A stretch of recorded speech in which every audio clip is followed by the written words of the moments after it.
Bienvenue sur Qigong TV, la chaîne YouTube qui s'intéresse au Qigong et aux arts énergétiques chinois. Aujourd'hui, nous allons aborder une notion essentielle pour le Qigong, les arts énergétiques et plus globalement la pensée traditionnelle chinoise et la médecine traditionnelle chinoise. Et cette notion, c'est les 5 mouvements, les 5 phases, souvent traduits par les 5 éléments, Wu Xin. Sujet essentiel qu'on va aborder dans cette vidéo. C'est parti!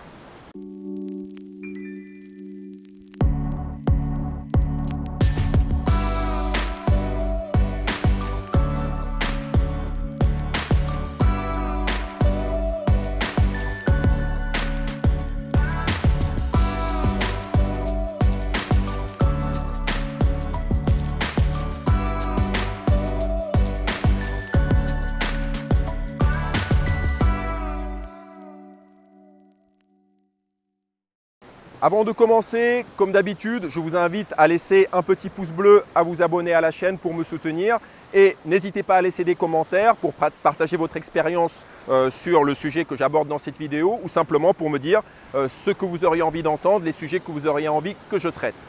Comme je vous disais, je vais effleurer la notion des 5 phases, des 5 dynamiques, des 5 mouvements. Et ces 5 mouvements, les Wu Xin, quels sont-ils? Eh bien, ces 5 mouvements, c'est le feu, la terre, le métal, l'eau et le bois.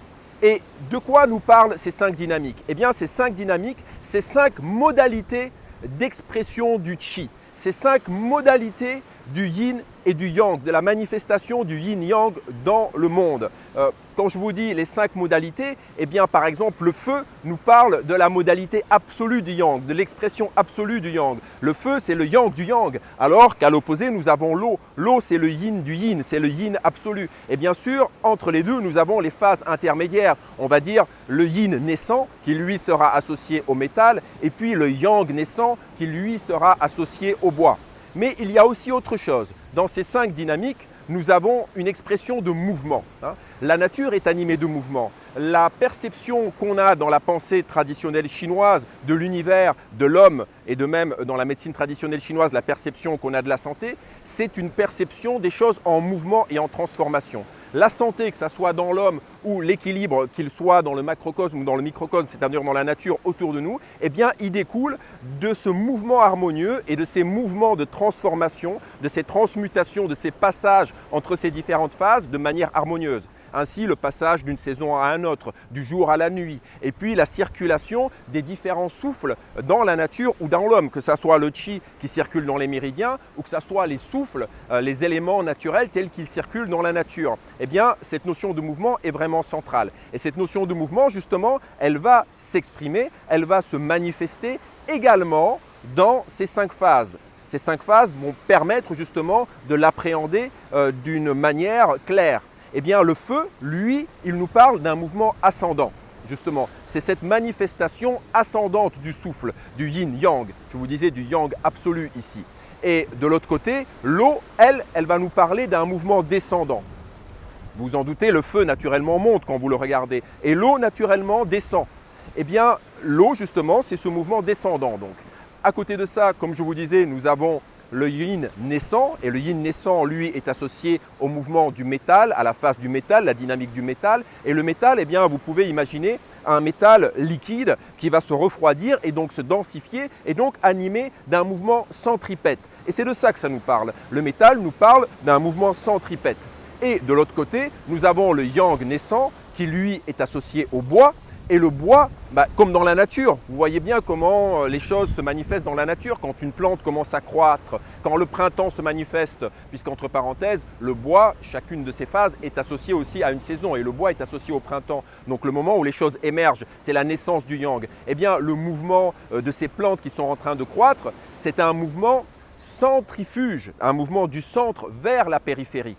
Donc vous voyez que chacune de ces phases est animée d'un mouvement. Le feu, c'est la montée, l'eau, c'est la descente, le métal, mouvement centripète, le bois, mouvement centrifuge, et puis nous avons la terre. Et la terre, elle est où? La terre, elle est au centre. La terre, on va dire, c'est ce pivot central autour duquel les autres mouvements vont s'équilibrer. Et elle est aussi animée d'un mouvement propre, mais là on rentre, on va dire, dans quelque chose d'un peu plus complexe au niveau de la médecine traditionnelle chinoise. La Terre, elle est animée du double mouvement de montée-descente, puisque la vision vraiment traditionnelle de l'univers dans la pensée chinoise, elle est tripartite. Il y a le ciel, il y a la terre et puis il y a l'homme, l'être humain, l'homme avec un grand H. Et l'être humain, il est le médiateur entre les forces du ciel et de la terre. Ça veut dire que les forces primordiales qui se manifestent autour de nous, via cette vision tripartite du monde, sont des forces qui montent et qui descendent, hein, dont l'homme est un médiateur au centre, donc qui le traverse aussi. Et la terre, donc, là, dans cette vision des 5 dynamiques, va se placer au centre et on va considérer qu'elle est animée dans son immobilité apparente par ce double mouvement de montée-descente qui justement, quand ça monte autant que ça descend, eh bien, il y a une forme d'équilibre. Hein. Si j'ai la même montée que la même descente, je trouve un équilibre. Eh bien, cette Terre, elle va manifester cet équilibre, elle va manifester ce pivot central au centre de ces autres mouvements que sont le feu, l'eau, le métal et le bois. Alors, vous voyez, hein, c'est un regard qu'on peut porter sur ces 5 phases, sur ces 5 mouvements, les Wu-Sin. Hein. Voilà, il y a d'autres regards qu'on peut porter dessus et je vous invite à compléter en commentaire par votre expérience et par vos connaissances. Mais pour moi, je trouve que c'est une approche qui est très intéressante et d'autant plus que ce que je cherche, c'est que ça soit intéressant pour la pratique du Qigong. Et cette notion de mouvement peut me donner des indications. Ainsi, je peux nourrir mon Qigong et ma manière de pratiquer en relation, en résonance avec l'une de ces phases, avec l'une de ces dynamiques, l'un de ces éléments si vous voulez. Ainsi, je peux nourrir par exemple des mouvements plutôt ascendants, des mouvements plutôt descendants, des mouvements centrifuges ou centripètes qui me mettront en résonance avec l'une de ces 5 phases. Et comme je vous disais tout à l'heure, chacune de ces phases est en plus associée à une couleur, à une fonction organique dans la médecine traditionnelle chinoise, mais aussi dans le macrocosme, à une saison par exemple, hein, ou à une manifestation climatique. Donc c'est là où ces notions-là peuvent vraiment être intéressantes.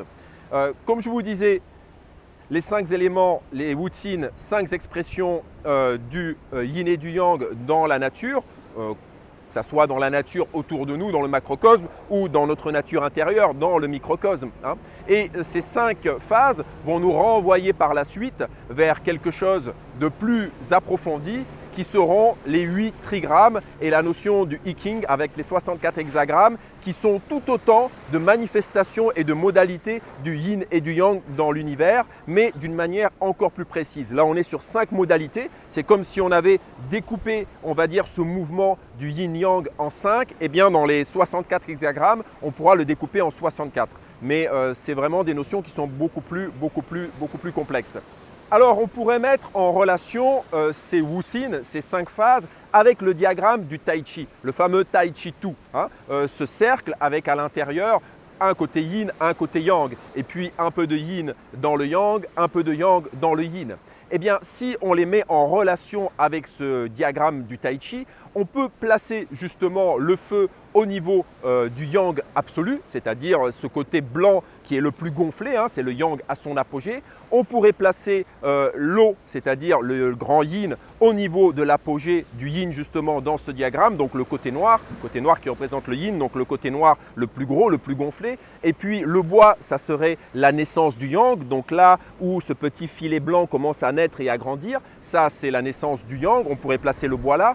Et puis le métal, on pourrait le placer à l'inverse, là où le côté noir commence à croître, et c'est cette queue de poisson qui commence à grandir et qui serait justement associée au bois, à la phase du bois. Et la terre, elle serait où? La terre, elle serait au centre. Hein. D'ailleurs, on l'appelle le pivot central. Et d'ailleurs, de temps en temps, ce diagramme du Tai Chi Tu va être représenté un peu différemment de comme on a l'habitude de le voir. Et justement, il va être représenté avec au centre un cercle vide. Hein. On appelle ça le vide médian. Et bien là, dans notre perception des 5 phases, on pourrait placer justement la terre au centre. Donc vous voyez le feu, l'eau, le métal, le bois et au centre la terre. Et on pourrait les mettre en rapport avec ce diagramme du Tai Chi Tu. Et à nouveau, ça pourrait nous donner des indications pour notre pratique et ça pourrait nous permettre de déployer notre Qigong autour de cette notion de Tai Chi Tu et autour de cette notion des Wu-Xin, des 5 phases, des 5 dynamiques ou encore, pour faciliter la compréhension, des 5 éléments. Voilà, merci de m'avoir suivi sur cette petite présentation. Hein. Comme je vous dis, à nouveau, c'est juste une esquisse. C'est quelque chose qui est brossé, qui est présenté de manière très spontanée. N'hésitez vraiment pas à compléter en commentaire par votre expérience et par vos connaissances. Il y a peut-être des personnes parmi vous qui pratiquent la médecine traditionnelle chinoise ou qui ont une expérience approfondie du Qigong ou du taoïsme ou des notions de la culture chinoise. N'hésitez pas à partager, n'hésitez pas à me donner votre point de vue là-dessus. Je vous remercie d'avoir eu la patience de me suivre jusqu'au bout. À nouveau, n'hésitez pas à me soutenir un peu en vous abonnant à la chaîne. Partagez si vous trouvez que le contenu est intéressant. Et je vous dis simplement à bientôt dans une nouvelle vidéo sur Qigong TV. Merci à vous.